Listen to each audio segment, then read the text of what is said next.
so nice to see you guys again. We had you guys here for your previous book, actually, and now you're back again. Also, last time, season 5 hadn't finished yet. We were midway through, and now that's done. The show has come to its conclusion. How are you guys in the wake of this?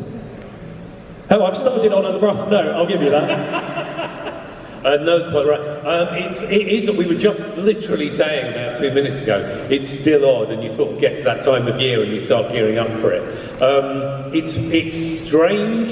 It was a weird decision anyway, because we were sort of, it was a case of, we talked about it like being what was best for the child, and as you know, as a parent, we were like, let's just do this forever, it's really good fun, but we didn't want to end up compromising on the quality or retreading old ground, so it sort of felt like the time was right. But yeah, it gets to this time of year and you kind of start gearing up to go and mess around in a big house for a while and then go, no, you can't. Yeah, you obviously miss the people, weirdly miss the place as well. There's a sort of a feeling like we ought to be there from January to March. It's unrealistic if you're not making a TV programme. To just move into a stately home for 3 months. I'm going to try and work a bunch of really subtle segues into this interview. Watch this. So you guys have a lot of history there. You guys have just been awarded a special BAFTA award for horrible histories. That is the right response. Thank you to my friend Nomi for also informing me of that, by the way, because that was such an important thing to kick off. Before we get into your lovely new book, we have to talk about this. How must that feel for you guys? It's lovely. I hope we get an invitation. It's Horrible Histories that's won the show, and we obviously were part of that. That's won the award, sorry, we were a part of that. And yeah, it never fails to amaze me. One of my brothers is a teacher, and it's an incredible thing that just by sort of mucking around, I get to have the accolade of having apparently taught a whole generation while he labours away daily. Yeah, it's an amazing thing. It still feels an extraordinary privilege to have been part of something that sort of became part of the cultural sort of furniture. Yeah, and really bizarre, you kind of just about got used to the fact that every now and then kids would come up to you and go, we like history because of you. And then 15 years slowly passes and you don't really realise it. And then it went through people going, we're doing history at university because of you. And now it's like, I'm a history teacher. Yeah. And you're like, oh my God, I feel so old. And they, well, you know, we grew up watching that show, and now they're all proper human beings. It's kind of terrifying. Gosh, it's amazing. You guys have fixed GCSEs across the country simply by making that show. Well, congratulations on that. We've basically been the sort of hangover cure for teachers for years. When they get to tie one on the night before, pop a Horrible Histories episode on, and not teach for half an hour. It was brilliant for me because our appreciation of the show was sort of not academic, but our first, you know, with my writer's hat on, obviously I was sort of going, this needs to be historically accurate, this needs to be funny, but once we were performing it, you were just like, what's the funniest version you can do, what's the funniest voice, and the kind of educational side you slightly forget about. And so it's been really interesting now, you know, my son's 6, and he like, a few months ago came home from school and went, you're on the telly! Because it kind of not slightly insulated him from it because he thinks I'm weird enough without that. And yeah, suddenly, you know, they'd sort of played the Kings and Queens song. And so seeing it, and overnight, he knew the Kings and Queens of England in order, and I was, oh my God, it works! Yeah. You guys have done more than revision could ever do. I mean, maybe I'm showing my age here, but when you guys were saying that hangover cure, I was instantly taken back to the teacher wheeling in the big TV. It had the straps over the top on the metal frame, and that's you guys being shown. Shh. Be quiet, watch Horrible Histories. Stop laughing so loud. Look at the funny man. I'm about to do another segue. Hop on. At school, you read books. So, By the way, this is out yesterday. Has anyone already got their hands on a copy? A few dedicated folks have managed to get theirs. Now, this is the second book that you guys put out, the Button House Chronicles, or Archives one. That was the last one that you guys put out. That's what we did the panel for now. But now we have Ghosts Brought to Life, calling all Ghosts fans the ultimate celebration of the BBC sitcom, exploring the making of this comedy classic. And you guys go through some amazing stuff through this, because we get to learn about the unaired pilot, we get to learn about the real Button House. There's loads of really amazing things, unpublished photos. So for fans, this is a really big deal, isn't it? In some ways, it was sort of the obvious book to do, but we were so excited about the idea of writing more things in the characters' voices that we did the Button House Archives first. But this is a sort of a really, really kind of complete look at the making of the show, as you say, going all the way back to a sort of mini pilot that we made, which was very different in many ways to the show that we ended up making. Well, I've written a bunch of notes about this, because I have, over the last 3 days, been going through this book cover to cover to sort of dig up some of the golden nuggets that you guys throw out there. But I also remember from our last conversation, when I was doing some of the back research on how the show came to be, when you guys were midway through Yonderland, you guys were sort of umming and erring about what you guys called the haunted hotel idea. Yes. But apparently, internally, you guys couldn't figure out what the jeopardy was for the characters, which is why you sort of put it off for a bit. Yeah. And I think you said in the book, somewhere around midway through 2016, an email came up going, "Are we doing this or what?" Yeah, it began with brainstorming just any ideas that we could think of for a new thing to do. And the first thing we sort of rule out is anything modern dress, because it just feels like it would be really disappointing for our fans to see us. Look how disappointing we are. In an office, wearing trousers and shirts. Well, Simon won't wear trousers, famously. True. So we're sort of, in a good, the blank canvas can be a real problem, because you can think of anything, so you think of nothing. So in a way, it's good to have those restrictions, but we were looking for an idea that would involve sort of dressing up box feel, like all of our other stuff had, and that would allow us to play multiple characters, which was originally the thinking. And in the end, that did happen. but in its infancy, the idea was we would be playing all these different ghosts throughout the show, and then that sort of changed over time. But well, people now often sort of go, how come you play Humphrey? Actually, most of them go, "Oh, you're the caveman as well."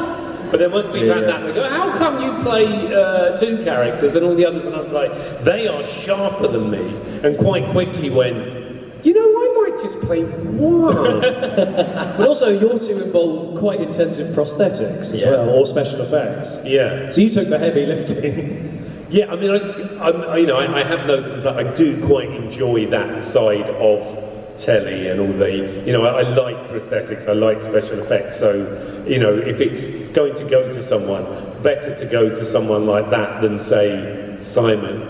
Who, if you go to Simon, we've thought for this one you might have a moustache, you go, what? No. So yeah, it's a good fit. Well, it's interesting that you brought up some of the characters, because I was going through your notes from an early meeting are all on some of those first pages talking about it. And it's so interesting seeing how different the show that we now know and love is to what is written there. For instance, Humphrey is beheaded Earl. Totally different person. And Georgian romantic poet who is melodramatic about everything and was shot in a duel over a girl.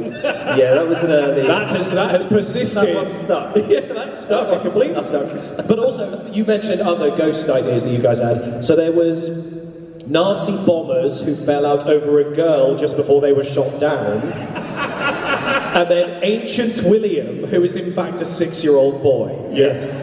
These are brilliant. So, why didn't they make what you ended up doing? Is that just trimming it down? In a way, that's quite a good illustration of how no idea is wholly wasted, because they sort of didn't make it, but then they show up in other forms. Like, there's a scene in I can't remember if it's episode 1 or 2, no, it's the last episode of series 1, where they go house hunting, and they're trying to find a place that isn't haunted, and there are 2 Nazi bombers who are floating outside the window of a flat that they go to see. So these ideas sort of do often end up just resurfacing in just the right place. And then there's things like Ancient William.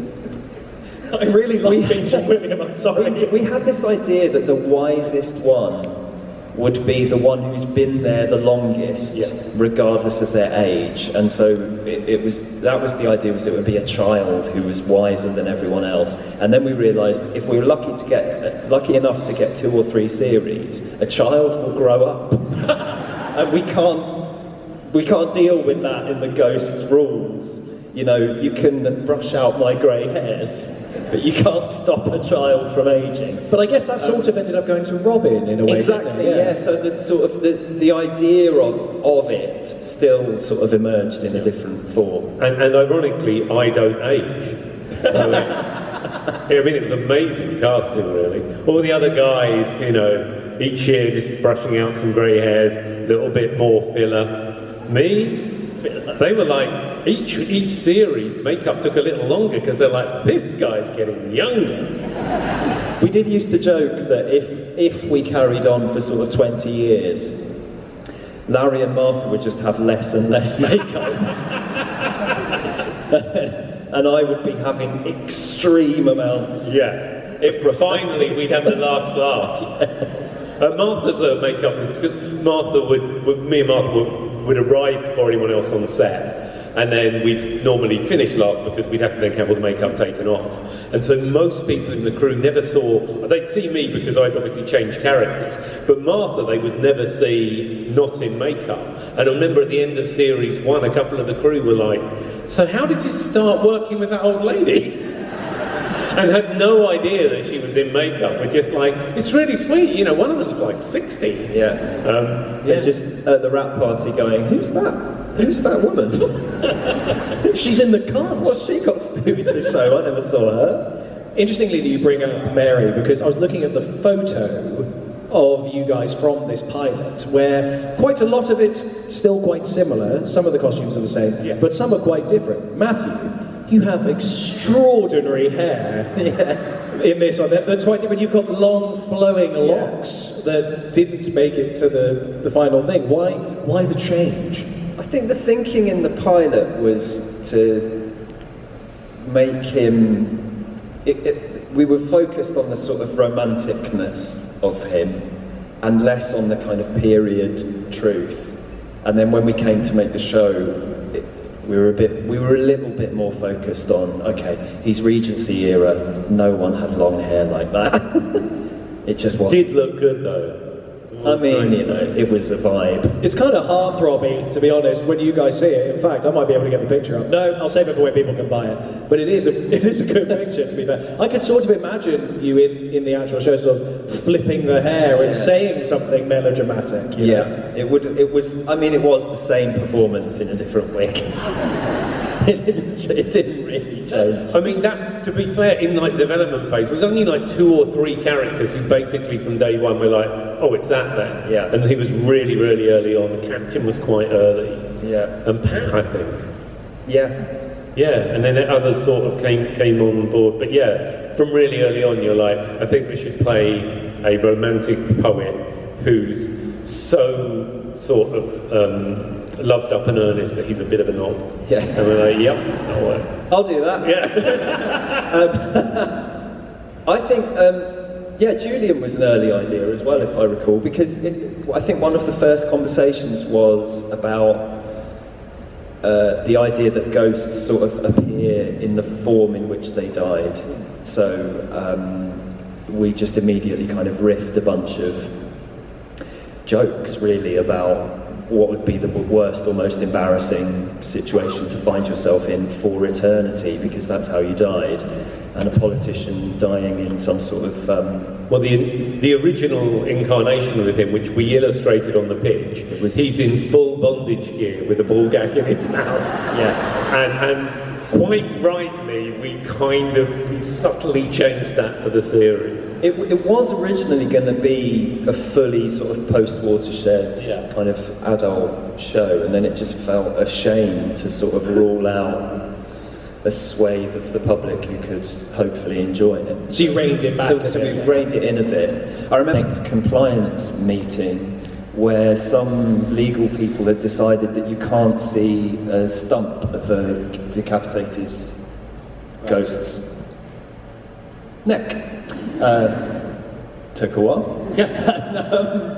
And so there was I think for a moment there was a sense of like, you guys have got to rewrite some of the show. Well, that. And then then they basically decided to air it at 9 o'clock as close to the Watershed as possible.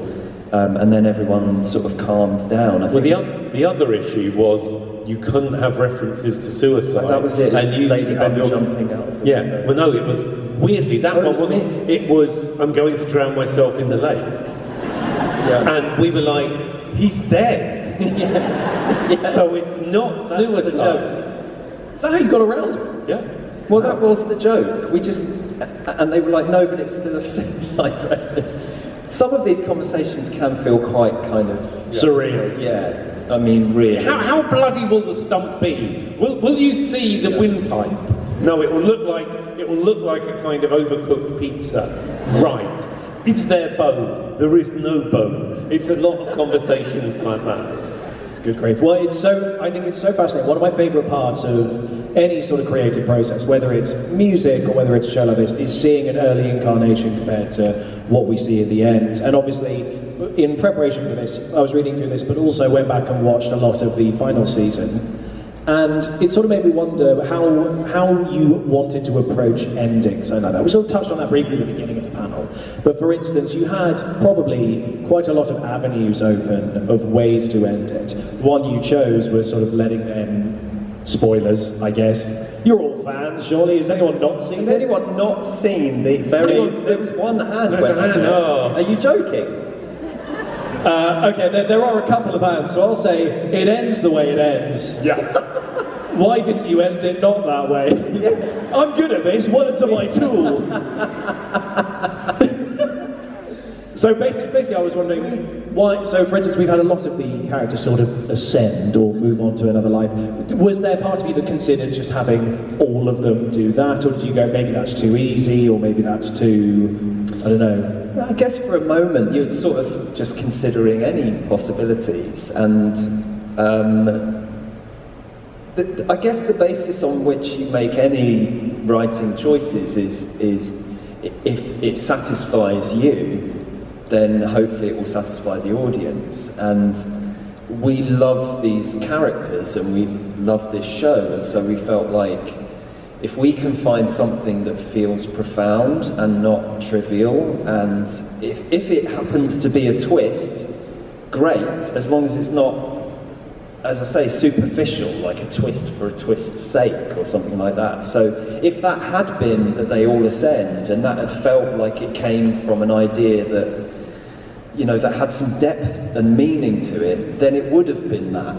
But in the end, the thing that felt like it had depth and meaning was much more sort of human. And in a way, the reason that felt perfect is from the get-go, having had this high concept idea about ghosts, it immediately started showing us as an idea that it was really just about people. And it was really just, it was their situation as dead people was really just a metaphor for our situation as people. Like, what are we doing here? We've all got different ideas about that. What happens when you die? We've all got different ideas about that. You know, we all have different beliefs, different politics, etc., etc., etc. But the one thing that we have in common is we're stuck here, and none of us really has the answer. So cheers, everyone. Thanks for coming.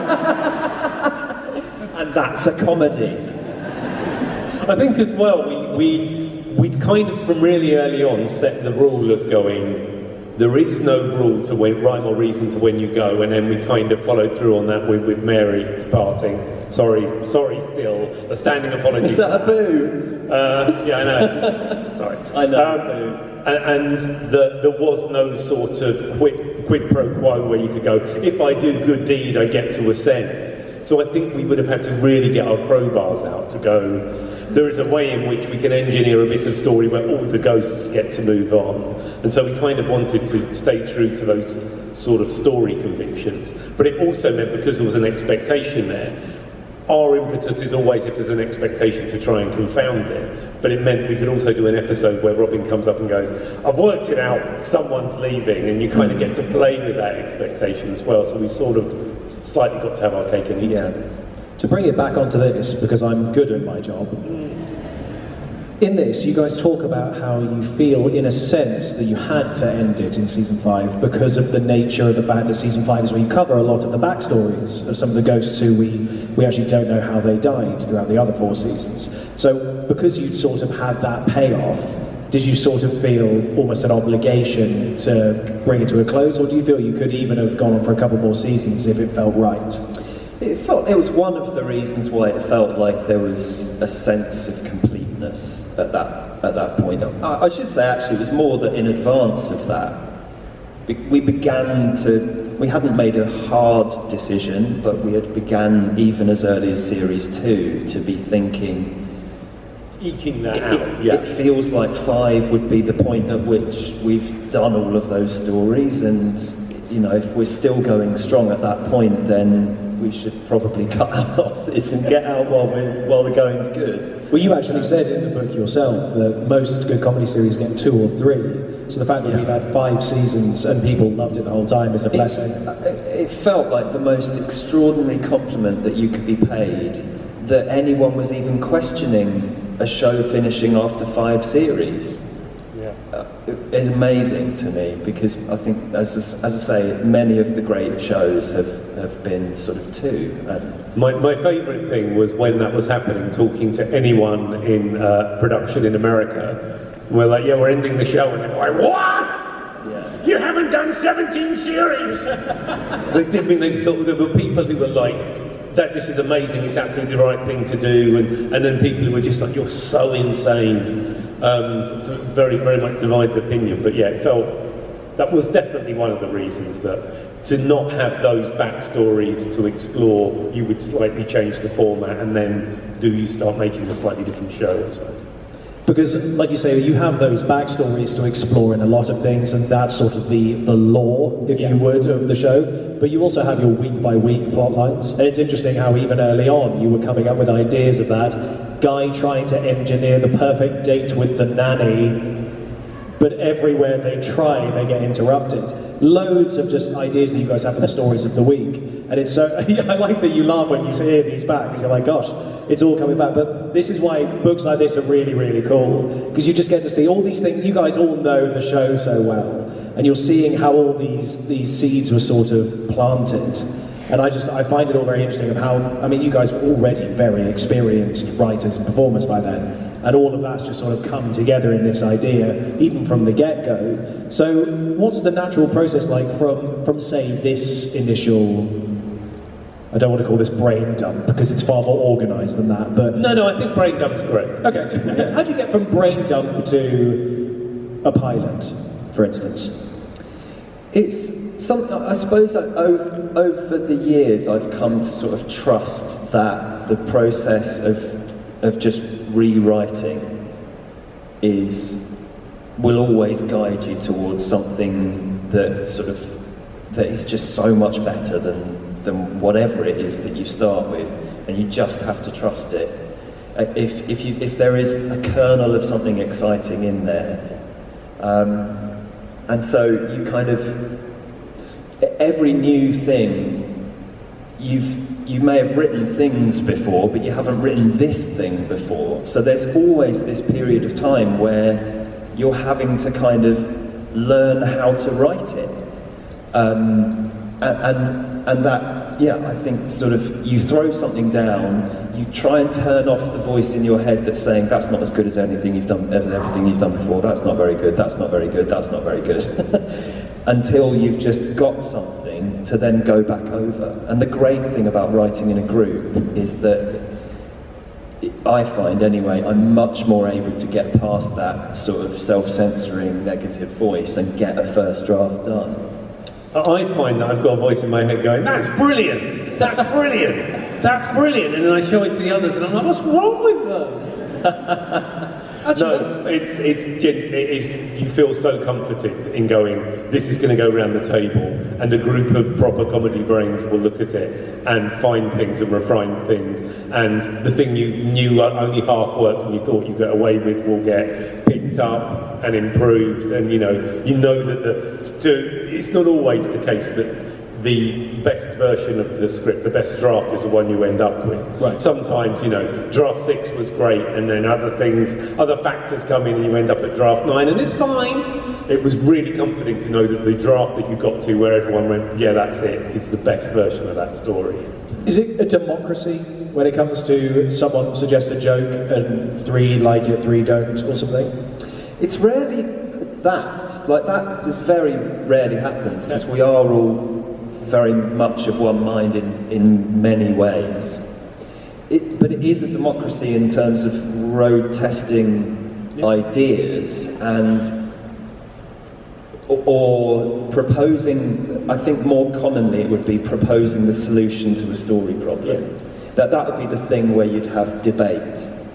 Because that sort of is the process of writing. Your first draft gives you loads of problems.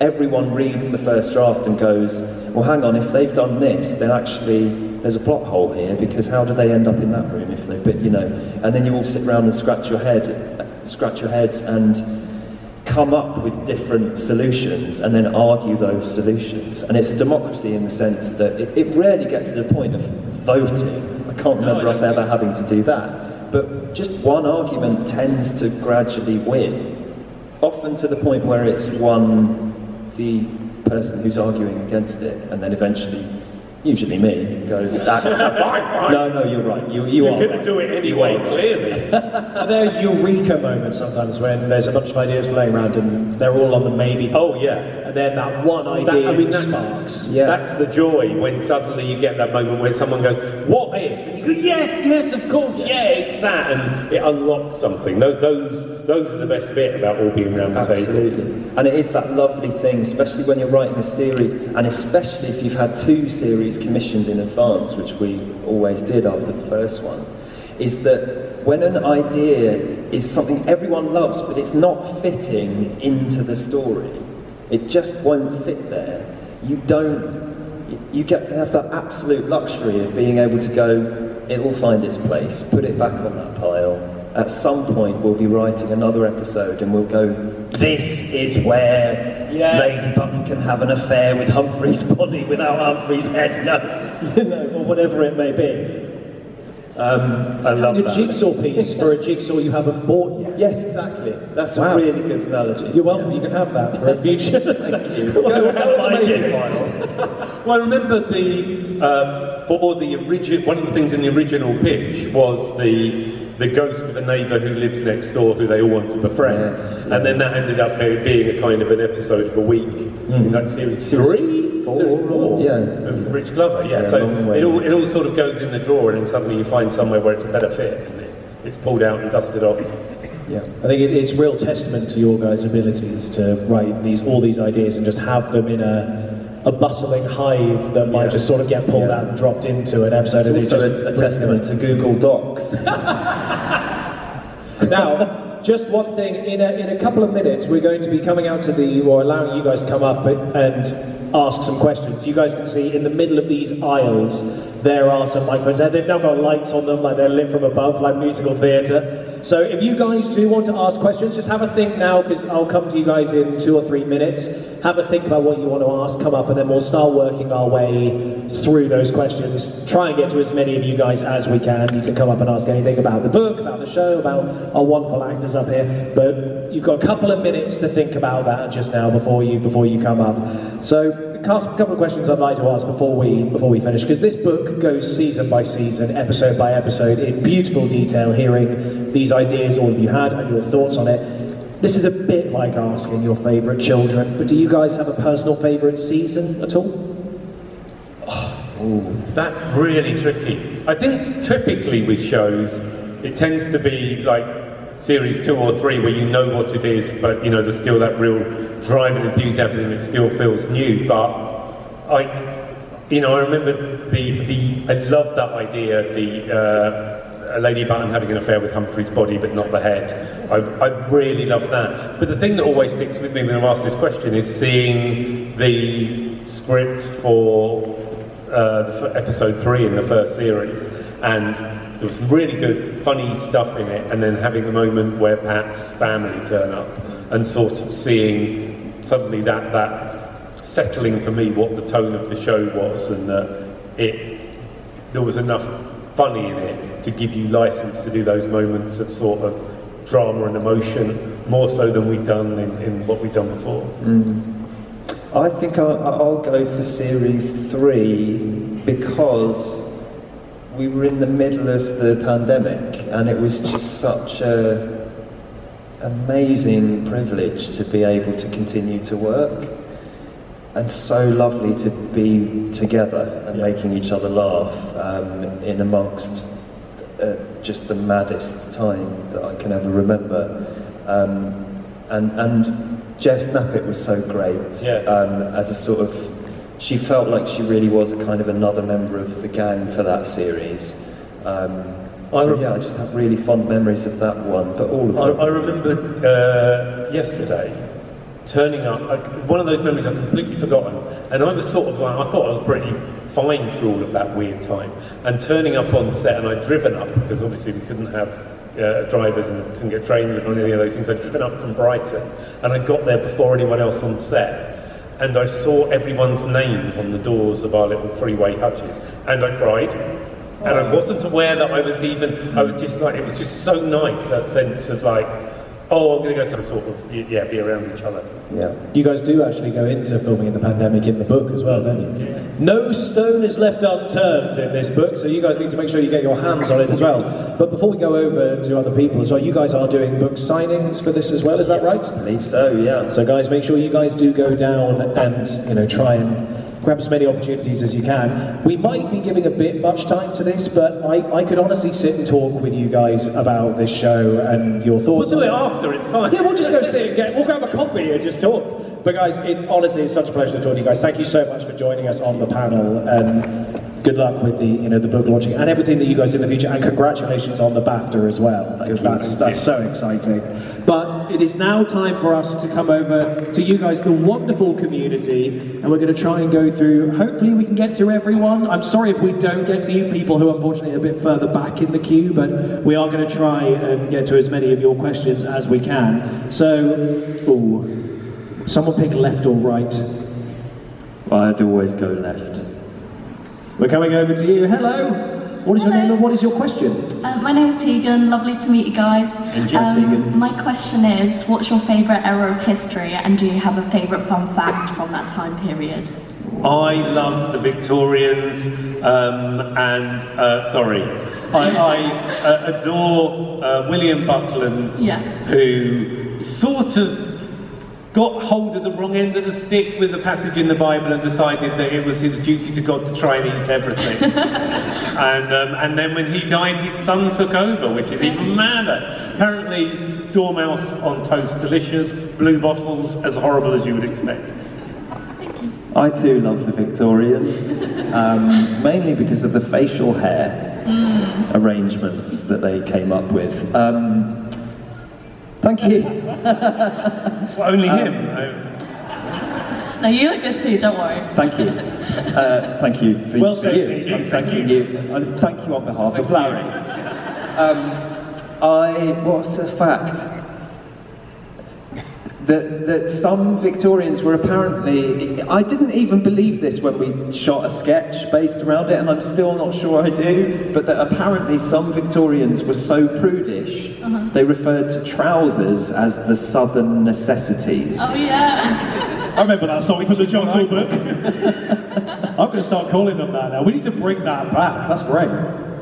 But Tegan, thank you so much for your question. Thank you, Tegan. Thank you, have a good day. Thank you. Okay, now we're going to swing over to the right. Hello, what is your name? What is your question? Hi, I'm Alex. My question is, how did your views on death shape the way you wrote the show? And did writing the show then change your views on death? I mean, I've always been a huge fan. I don't know. Do you want to go? That's a really, really good question.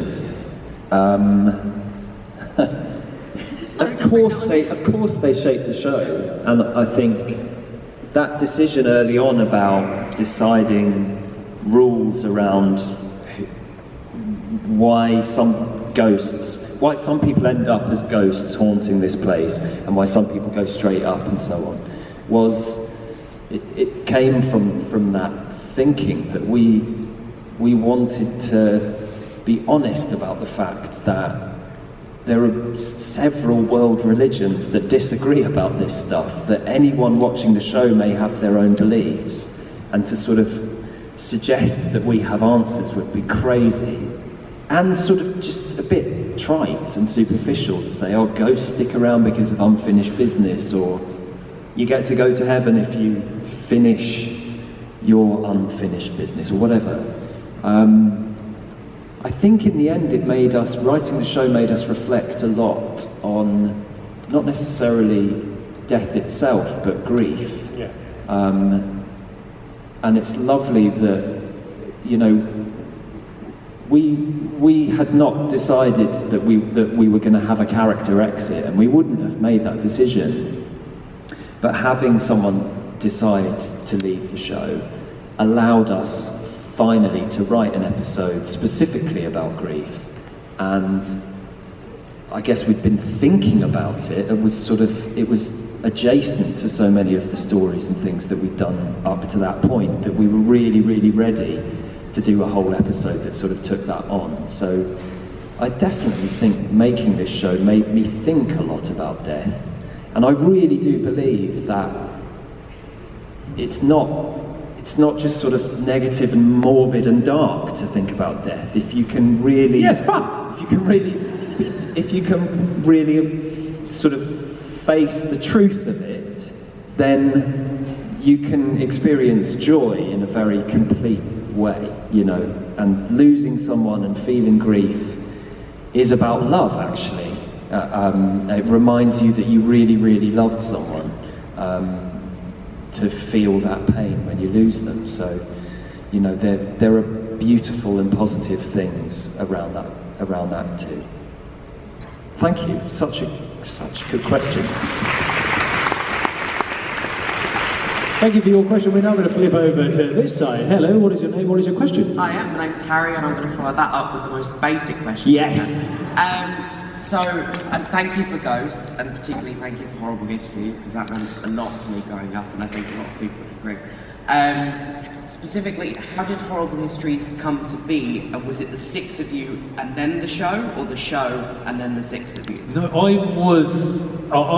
was at the same agent as Steve Punt, who they really wanted to write on the show when it was being developed. And my agent being a good agent when we've got some other guys here who write sketches.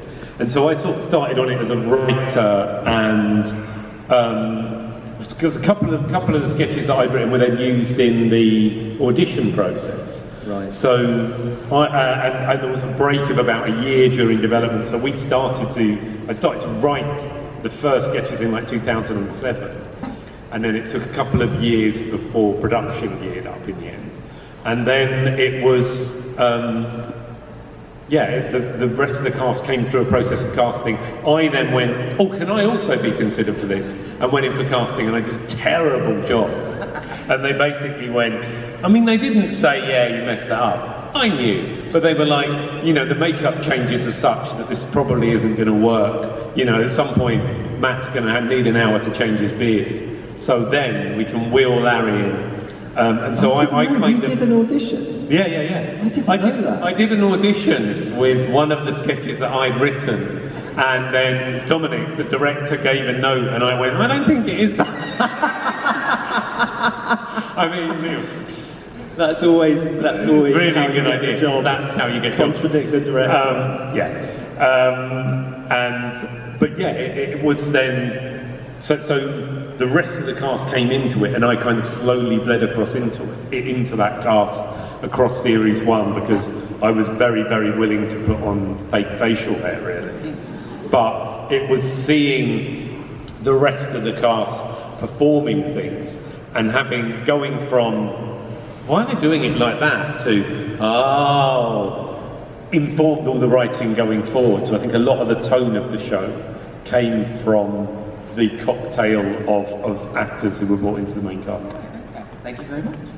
Yeah, great question as well. We're gonna Did I have anything to add to that? Maybe not. I don't know. No, I mean, we just auditioned. When you say the six of us, that was not necessarily, we emerged as a sort of group, I suppose, across the 5 series that we'd done, because there were other performers who came and went, and it sort of just so happened that we were the core 6 who kind of stayed across those. Although actually, even Simon sort of disappeared in the middle there somewhere. True to form. Simon began by disappearing. I think in series 1 he only did 2 weeks, but he makes such an indelible impression. Yeah. That it was like he was there for the whole thing. Yeah, funny. Thank you very much, guys. Thank Thank you very much. Right, we're going to bounce over to the right. Hello, what is your name? What is your question? Hello, my name is Natalie. My question is, what was your favourite room to film in at West Worsley Place? Oh, favourite room. I loved the library, which isn't really called the library, it's called something else, isn't it? Anyway, the downstairs library, not the little one upstairs, not the Charlotte room or whatever that is. There was so many interesting knickknacks in there. It's such a beautiful room, and it was so multi-purpose. A number of the historical flashbacks where we were able to utilise that space as well. And I always remember the scene we did with me, you, and Jim, sort of where we were talking about loss. It was really early on. Sat on that bench. That episode. Yeah. And the fact it's sort of 2 rooms in one, and it was a little communal area for the ghosts, and it was Mike's office, and it was, where Kitty's father told her off. It became so many key spaces. It was, it's a lovely setting. The ballroom the ballroom is always lovely because it tends to be group scenes in there. So a lot of the happiest memories are there because there's much more of a kind of sense of hanging out with your mates. I always quite liked, though, there's a little sort of weird little attic-y room where Thomas tries to go cold turkey. There's only a few scenes that we ever shot in there, and it was really cold and not much room to put the camera in and stuff, but just the novelty of being in another weird little corner of the house.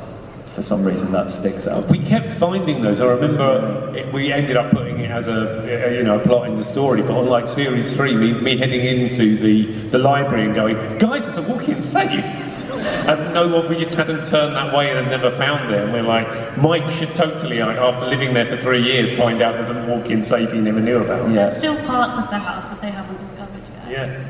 Yeah, and there were loads of places that we would have liked to have filmed, but it wasn't safe to do so as well. So there's halfway up the Tudor stairs, there was always a sign saying, don't go beyond this point. Yeah. Yeah, I always remember thinking, what's back there? Imagine the stuff we could write. They're making another TV show. Yeah. So that's where the American version of it's a portal to America. Hey guys! We're on season 28. Yeah. Well, thank you very much for your question. We're going to now flip over to the left. Hello, what is your name? What is your question? Hi, my name is Joel. Firstly, I do want to apologise. I'm the guy that put their hand up. I haven't seen Ghosts. It's on my watch list. Get out. Wow. I'm sorry, but I'm here as a huge Horrible Histories fan, and I want to thank you for getting me to pass my GCSEs. Thank you very much for that. No worries. My question is there an era of history that you kind of wish, or even a character from history, you wished you had done a sketch on? You kind of look back and go, oh, that would have been really cool, we could have done like this or something. Oh. That is a very good question. Don't just talk about it, rap about it. Or do another series, that's fine by me as well. Yeah. Is there one that you think of? I'm in a massive Cold War, I love social aspects of history. I feel like there's so many funny, we did actually do some sketches about the Cold War, but There's one that springs to mind that pops up in one of the outtakes reels that I don't think it even aired. I think, was it the one where we all did something really stupid? We all did it really big. I mean, was that something else? That was all of yeah, that doesn't narrow it down. Cryptic and general. that silly sketch we did, you know, where it was really fun. Yeah, I can't think of one. Sorry, it's a really disappointing answer, but I can't think of one. No. Sure. I love her sauce. And ship. Well, I'm sorry. If one comes up, maybe that'll get answered again. That's in a the next thinker. segment. That's a thinker. If you leave your number about 3 o'clock in the morning, I will suddenly go, Einstein! Thank you very much for your question, though. Okay, we have 11 minutes left, so we might still be able to get through a few more. We'll people. answer really quickly. Hello, what is your name and what is your question? Yeah, hi, I'm Han, and I just want you guys to know that I love you so much, and BBC Ghost means the world to me. And I'm from Germany, and I'm excited for the German version. Yes, Yes, and I wanted to ask you guys, what do you love most about your characters? And like for me, I love Robin. I love how wise he is. He makes me cry so much. The moon scene, I could bawl my eyes out every time. And with Thomas, I cry, but from laughing. I'm gonna drown myself in the lake. I quote that every day. Yeah. What do you love most about your characters? You've sort of touched on it for me. Thomas is so great to play because he's completely uninhibited.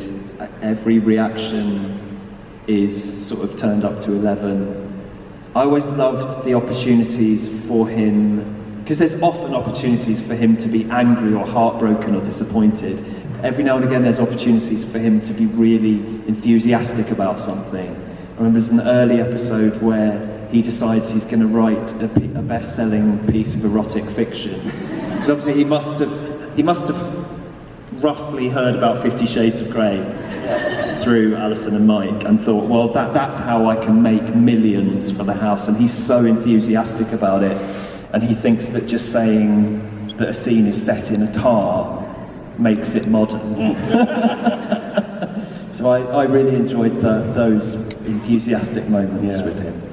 I think with Robin, it's the fact that normally you have to sort of commit to a sort of high status or low status character, and the fact that he flitted so much between the two, and sometimes it was like he was the family dog and sort of bullied and kicked around, and other times he was so smart and you never really knew what you were going to get in any situation. You don't really get to play characters like that. And he didn't have a lot of lines to learn, which apparently the actor enjoyed. Thank you. You also had with Robin in the pilot, he had a chess rival who was a monk. That's by right. Ben. Yeah. That never came back, did it? No, well, Simon ended up filling in that role right. when we stopped doing it multi-character, stopped chasing down that idea. So Julian became his chess. Gotcha. Yeah. Great pictures of Ben dressed as a monk, by the way. Thank you very much for the question. We're going to come over to the left. Hello, what is your name? What is your question? My name is Rosie. This question actually comes from my dad, thank you for that. Our question is, were there any movements or lines that were completely made up on the spot by any of the cast that were so good that you had to keep them in? Or perhaps any improvised lines that you wish had made it in that they cut out?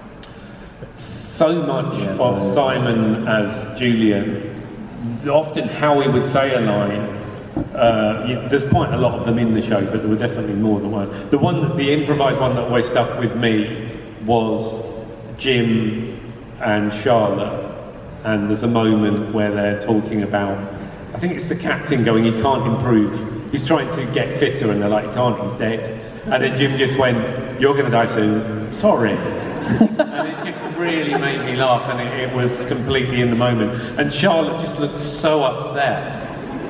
It's lovely little moments like that. Was just a couple of guys in the library? Oh, that was that improvised? That's when Julian and the captain are sort of, what are they up to? They're up to something. I can't remember what, but they try and act casual, and they say the least casual possible thing you could say, which is we're just a couple of guys in the library. Another one that springs to mind is Jim. It's often going to be Jim. When Alison tries to trick him with the severed finger trick, and he's seen and heard it all before, we really amused ourselves with the idea that he would do this reference to a film that most of our audience probably have never seen, called Dead Man's Shoes, in which Paddy Considine is terrifying, and in particular in a moment where he holds out his hand and says to this guy, "You're there." And that was all that was scripted, and we thought that's a funny little homage for anyone who knows that film. But then Jim goes, not only does he mime eating it, he then swallows it, sticks out his tongue to show that it's not still in his mouth, and shimmies out of shot. And it still amazes me to this day that that is not an outtake. That's in the show. That is my favourite scene from the whole show, I can't. Well, there you go. I mean, so basically, after pointing at his hand, none of that was in the script, and he just did it all. There's like 5 brilliant details in it as well. Also, when he's eating it, he holds his finger up like going, wait a second. I mean, I remember being at the monitor going like this. What's he doing? And yeah, and the answer usually is he's just trying to make Charlotte laugh. I don't know if he was sort of serious about, I really want all of these beats to be in this take. I don't know. We'd have to ask him. But it's there.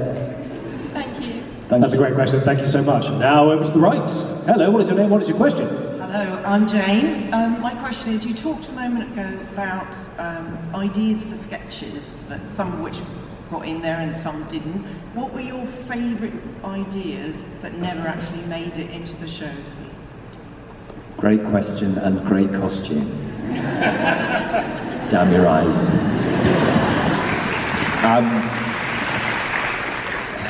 What never made it in? I mean, as Larry said, the neighbour ended up making it in a different form. But when we were storylining the first series, the idea was that in every single episode there'd be a moment where you just cut to a guy who is haunting a field where a house used to be. And that really tickled me. Yeah. That you only ever saw him very small in frame, and he'd go, just all right, like in the distance, just like hoping to have a guys. No, maybe tomorrow. Just lonely guy in the field. There was a line I remember that we cut where it goes really early on. We're rushing out. It's when Alison is opening the newly restored doors. There was a scene where they were doing a ribbon cutting ceremony that didn't make it, and all the ghosts were rushing out there to see it. And Julian moves out the way of Robin and goes, "Oh, age before beauty," and Robin goes, "I'm 23." And I really loved it. We put it in the last book actually in the timeline, but I love the idea that the canon of the show, Robin is 23. Thank you very much. Thank you. Thank you. Okay, we're going to flip back over to the left. Hello, what is your name? What is your question? Hi there, I'm Lizzie, and I was just wondering if you could play any other character, be it in UK Ghosts or US Ghosts, because we know that Matt played Pete in the US version. Who would it be and why? I think there were always moments in scenes where you'd see someone having fun and go, "Oh, that would be a laugh." There were always moments with Julian that I was very just jealous of. I was like, "That's a really fun bit to do." But I think it would have been fun in that moment. But I think there was a real sense where we all found the little hole in which our particular peg fitted.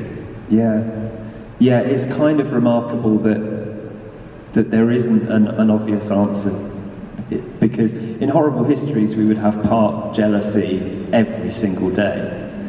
There were so many great parts, and you just had to accept that you couldn't play them all. But yeah, with Ghosts I never felt that, and especially because we did end up being able to scratch the multi-character itch with the Plague Gang. Otherwise I would have felt like, oh, that looks like so much fun, I wish I was having that fun. But we wrote it, so we got to give ourselves those parts. Whereas in Horrible Histories, I can tell you what it was, which was at the beginning of every season, a producer would go, Larry, this series, you've got your own king and your own song.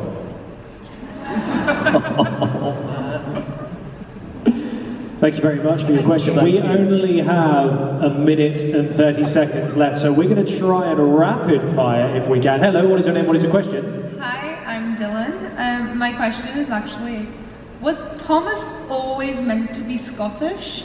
Because it's never brought up. No, it's good question. When we did the first Damn Your Eyes in episode 1, Tom Kingsley, the director, told me to do it bigger, which I couldn't believe because it was already very, very big. And the Damn Your Eyes that came out, we all laughed about the fact I sounded Scottish. And that was the seed. And I think we talked about it even then, was like, maybe he is Scottish, but you can only tell when he's really, really angry. And also, another sort of thing we've talked about often, weirdly, is how many people you meet who are posh English people who then turn out to be Scottish. There's no sign of it until you see them in a kilt at a wedding. And you're like, oh, didn't know you were Scottish. So that, yeah, it was an idea early on. Thank you. Wonderful, and we're going to try and do this one super quick. Hello, what is your name? What is your question? Hi, I'm Asha, and my question is, what is your favourite ghost's headcanon? Say again? Your favourite ghost's headcanon? Yeah, so like headcanon. Like what the fans might like say your character Have I just outed myself as a sort of middle-aged man who doesn't know terminology? So, for instance, in the penultimate episode, you guys sort of yes, you guys revealed some of the suggestion of the sexuality of the captain and stuff. But prior to that, it was all theories in the fandom's head canon. Because it's in their head. So do you guys have a thing that you didn't actually refer to in the series that you suddenly go, we are 30 seconds over time, by the way. I'm so sorry, I spent your question explaining what headcanon is to these old bastards. Larry's got one. Oh no, I was just showing that I've understood the question. Right. Okay, we've all understood the question and none of us have an answer. But don't let that feel like an anticlimax. Buy the book today! It's available. Thank you so much for your question. And thank you, I'm so sorry to everyone we didn't get to. But guys, give it up for the amazing Mathew Baynton and Larry Rickard. Guys, thank you so much for joining us. Make sure you guys go and get your books signed. Go and get pictures with these guys. I think we should try and take a quick selfie with the audience if we can. I've already got an iPad, but it'll do. It's got a camera. Guys, everyone.